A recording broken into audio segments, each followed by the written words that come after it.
Hello guys and welcome to Unfiltered Ideas Clips channel where you can find short informative clips from a 1 hour long podcast. Indian market में pricing बहुत scattered है, कुछ लोग 500 रुपये में भी कर रहे हैं, कुछ लोग 5 लाख भी चार्ज कर रहे हैं जैसे आपने बताया। तो हम लोग इसको 3 पार्ट्स में डिवाइड करते हैं, एक हम लोग बिगिनर, इंटरमीडिएट और प्रोफेशनल। इन तीनों में ब्रेक डाउन कीजिए कि एक लोगों का हम लोग कितना चार्ज कर सकते हैं। अभी प्राइसिंग ना बहुत बड़ा टॉपिक है। वो टॉपिक कैसा है कि वो डिपेंड करता है कि आप क्या हो, किस हिसाब के डिज़ाइनर हो, क्या काम करते हो, आपके रिसोर्सेज क्या है, आप किधर वर्क प्लेस आपका कैसा है, आपका एक्सपीरियंस कैसा है। आपके बहुत सारे पॉइंट्स है जो प्राइसिंग को कन्वर्ट करता है कि ये प्राइसिंग होना चाहिए। But as you see starting के लिए if you want to do तो आप मार्केट में जो चल रहा है वही रेंज पे जाइए। एग्जाम्पल कि आप 2000 या 5000 या 10,000 रुपीज़ दे रहे हो लोगों का मार्केट में, अभी ये बेसिक चल रहा है तो आप वही कीजिए, क्योंकि स्टार्टिंग में आपको पोर्टफोलियो भी क्रिएट करना है, क्लाइंट्स के रिव्यूज़ भी चाहिए। ये सारी चीज़ें के लिए आप थोड़ा प्राइसिंग स्टार्टिंग में जितना रेंज होता है एक्सपीरियंस के हिसाब से आप वो डाल सकते हो।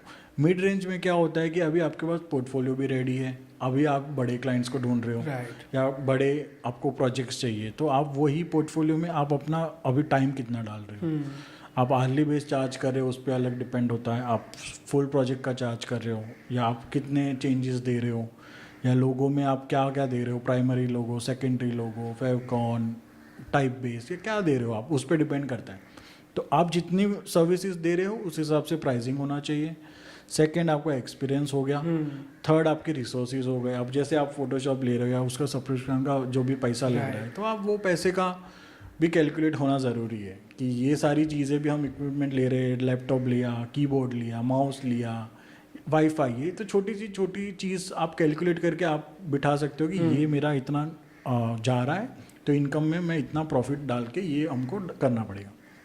तो मिड और प्रोफेशनल जो है वो प्रीमियम रेंज तक चले जाता है कि वो अभी बहुत बड़े क्लाइंट्स आते हैं जिसको क्लाइंट को एक्सप्लेन ज़्यादातर करना नहीं पड़ता आपको कि मैं क्या करता हूँ, कैसे करता हूँ, क्योंकि वो क्लाइंट्स ऑटोमेटिक आपको समझते हैं। That's why they come to you कि ये बंदा है, ये करेगा, और वो उनके पास बजट भी होता है कि ये बजट में हमको चाहिए। तो आप उस हिसाब से आपका स्कोप ऑफ वर्क क्या है, कैसे बजटिंग करते हो, तो वो एक ये आप मिड और स्टार्टिंग का रेंज आप करने के बाद वो ऑटोमेटिकली आप तीसरा वाला क्रैक कर ही लेंगे। नेटवर्क इफेक्ट क्रिएट हो जाएगा, वो आप क्रैक कर लेंगे कि ये ही रेंज है अब मेरा, कि मैं 50,000 चार्ज कर रहा हूँ या 10x चार्ज कर रहा हूँ या 1 लाख कर रहा हूँ या जो भी है, वो डिपेंड आप समझ जाएंगे। आप जब तक वहाँ पे पहुँचना, वो जर्नी भी बहुत लंबा है, तो वहाँ तक पहुँचते पहुँचते यू विल अंडरस्टैंड कि अब मैं क्या प्राइसिंग रखूँ। अभी हमने लोगों के बारे में बात किया, हम लोग एक और एग्जांपल लेते हैं, ब्रांड आइडेंटिटी। इसका क्या प्राइसिंग होना चाहिए? आइडेंटिटी में बहुत सारी चीज़ें आती हैं। स्टेशनरी हो गया, कैटलॉग्स हो गए, लुक एंड फील हो गया, फिर कलर पैलेट हो गया, टाइपोग्राफी हो गया, कॉम्बिनेशंस हो गए, फोटोग्राफी स्टाइल क्या रहेगी, ये बहुत सारी चीज़ें आती है। Packaging, how it's going to be look, material क्या है, ये सारी चीज़ें आइडेंटिटी में आ जाती है। तो बहुत लंबा प्रोजेक्ट होता है।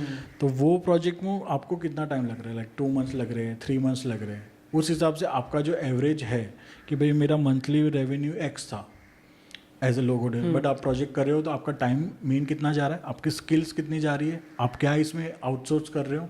कि जैसे आप लोग कर रहे हो आइडेंटिटी, तो आपको 3D की ज़रूरत है, but you don't know how to do 3D animation और एनीथिंग, तो यू हायर अ पर्सन जो 3D में बेस्ट है। तो टीम करके आप प्रोजेक्ट कर रहे हो, इंडिपेंडेंट कर रहे हो, ये सारी चीज़ों के बाद आप प्राइसिंग आप हाई जितना होता है कर सकते हो। लाइक एक क्या सर्विस आपको मिल रही है क्लाइंट को, और हम स्कोप ऑफ वर्क के हिसाब से वो प्राइसिंग कर सकते हैं। तो ये बड़ा प्रोजेक्ट होता है लोगों से। तो आप इसमें आपके स्मार्ट भी कितने हो, क्लाइंट को अंडरस्टैंड कैसे कर रहे हो, कंपनी की वैल्यू क्या है, कंपनी कितनी बड़ी है, उसकी टीम क्या है, ये सारी बहुत सारी चीज़ें हैं जो जिसमें आप अंडरस्टैंड करके आप प्राइसिंग अपना बना सकते हो। Thank you guys for watching this whole clip and I'm sure कि आपको इससे कुछ सीखने के लिए मिला होगा। And for more such informative content, make sure to subscribe to our channel.